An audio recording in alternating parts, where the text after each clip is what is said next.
ఓం శ్రీమాత్రే నమః.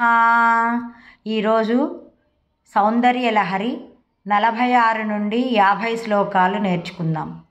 మా వీడియో మొదటిసారి చూస్తున్నట్టయితే please like, share and subscribe. లలాటం లావణ్య ద్యుతి విమలమాభాతి తవ యః ద్వితీయం తన్మన్యే మకుటఘటితం చంద్రసకలం విపర్యాసన్యాసాద్ ఉభయమపి సంభూయ చ మిథః సుధాలేపస్యూతిః పరిణమతిరాకాహిమకరః. లలాటం లావణ్య ద్యుతి విమలమాభాతి తవ యః ద్వితీయం తన్మన్యే మకుటఘటితం చంద్రసకలం విపర్యాసన్యాసాద్ ఉభయమపి సంభూయ చ మిథః సుధాలేపస్యూతిః పరిణమితి రాకాహిమకరః. భ్రువౌ భుగ్నే కించిత్ భువనభయభంగవ్యసనిని త్వదీయే నేత్రాభ్యాం మధుకరరుచిభ్యాం ధృతగుణం ధనుర్మన్యే సవ్యే తరకరగృహీతం రతిపతేః ప్రకోష్ఠే ముష్టౌ చ స్థగయతి నిగూఢాంతరముమే. భ్రువౌ భుగ్నే కించిత్ భువనభయభంగవ్యసనిని త్వదీయే నేత్రాభ్యాం మధుకరరుచిభ్యాం ధృతగుణం ధనుర్మన్యే సవ్యే తరకరగృహీతం రతిపతేః ప్రకోష్ఠే ముష్టౌ చ స్థగయతి నిగూఢాంతరముమే. అహస్సూతే సవ్యం తవ నయనమర్కాత్మకతయా త్రియామాం వామంతే సృజతి రజనీనాయకతయా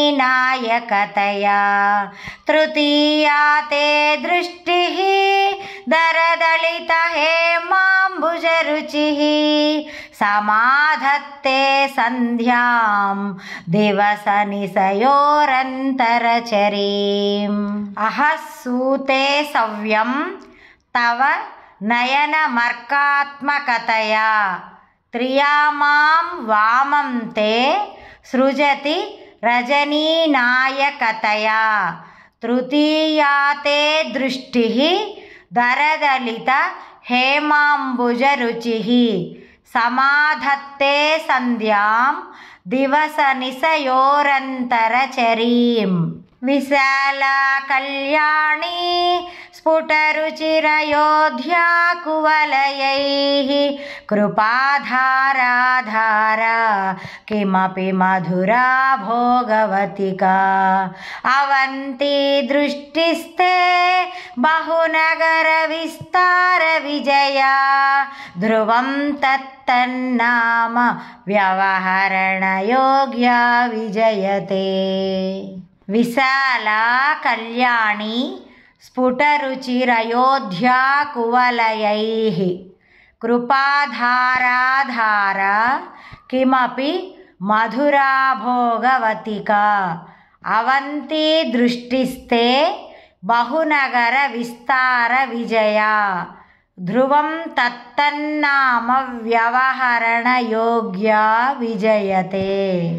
కవీనాం సందర్భస్తబకమకరందైకరసికం కటాక్షవ్యాక్షేపభ్రమరకలభౌ కర్ణయుగళం అముంచంతౌ దృష్ట్వా తవ నవరసాస్వాదతరళాః అసూయా సంసర్గాద్ అలికనయనం కించిదరుణం.